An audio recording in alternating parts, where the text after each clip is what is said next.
Do you experience pain as you're extending your arm out? Or even when you're picking up your drink bottle or even your coffee cup? Do you experience pain radiating through your elbow and into your forearm? Well, in today's video, I'm going to go through these well-known conditions and provide for you some exercises that are going to help eliminate your pain. So I'm Corinne here from CIG Energy Fitness. Thanks so much for tuning in. So today I'm talking about tennis elbow and golfer's elbow.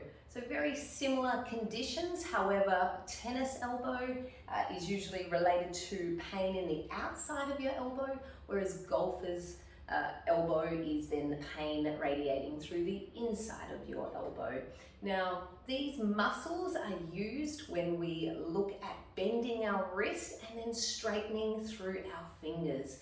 So the pain then can radiate through your forearm or down your forearm into these areas and into that elbow joint, causing a lot of pain and a lot of discomfort. Alrighty, because it's inflammation of the tendons that then attach into your elbow. Alrighty, now these conditions, tennis elbow and golfer's elbow, can be caused by repetitive gripping type of activities and movements. So they're not only just that golfers or that tennis players get these conditions. Alright, it can be caused by things such as gripping the handlebars on your motorbike and a continual movement and a continual gripping of that, in that position. Chefs that are using their wrists and their forearm continually for cutting, even painting and drawing. So these repetitive movements are then causing the inflammation to build up at your elbow joint, which then results in the pain. Alrighty, so I'm going to take you through a couple of exercises now that you can do at home to help strengthen the area and therefore eliminate the pain. So first up, what we want to do is get ourselves near a surface that we're able to have our forearm in a nice straight position like so, and our wrist is then over the edge.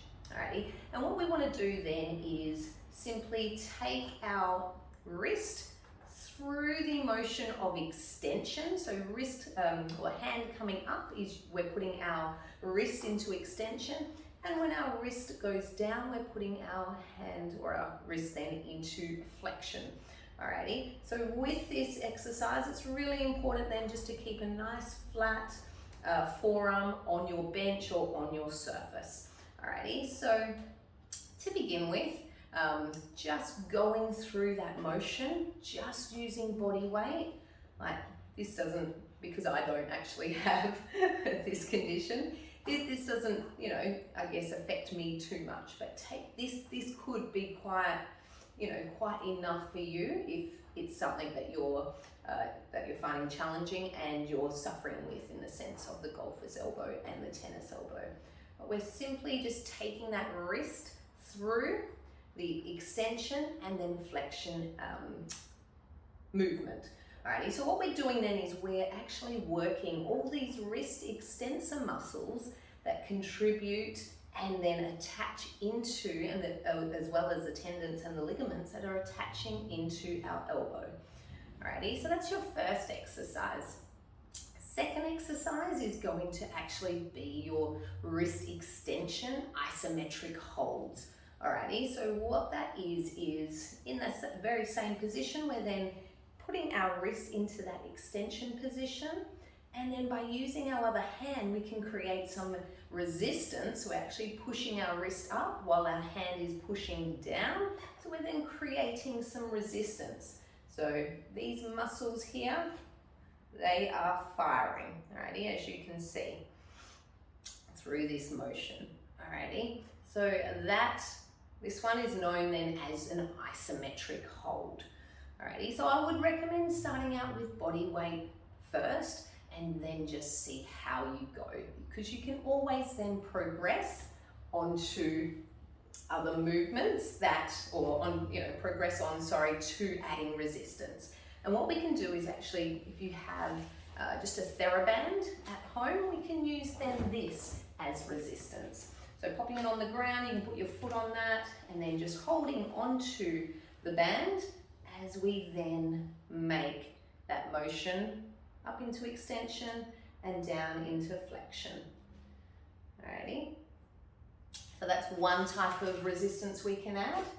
Once you're comfortable with that, we can then actually add a dumbbell. So I would recommend going super, super light to begin with and only getting up to this point once you've worked your way through body weight as well as using the TheraBand. So with the dumbbell, exact same motion, just up and down. So extension, then into flexion, like so. Now with the dumbbell as well, what we can do is actually pop our palm up, so our wrist is then going into flexion with the weight of the dumbbell. Alrighty, so as you can see, all my muscles here with that movement. So again, we can do the isometric hold, which is just a hold. I'll hold that up 3 to 5 seconds, just depending on how it feels for you, before coming up and then going into that movement again. Or we can do it into the movement, so a bit more dynamic in the sense of keeping it then moving up and down, just depending on where you're at, what level you're at. Alrighty, and then my next exercise includes a squish ball or a stress ball of some sort. And what we're going to do there is simply then just squeezing the stress ball like so.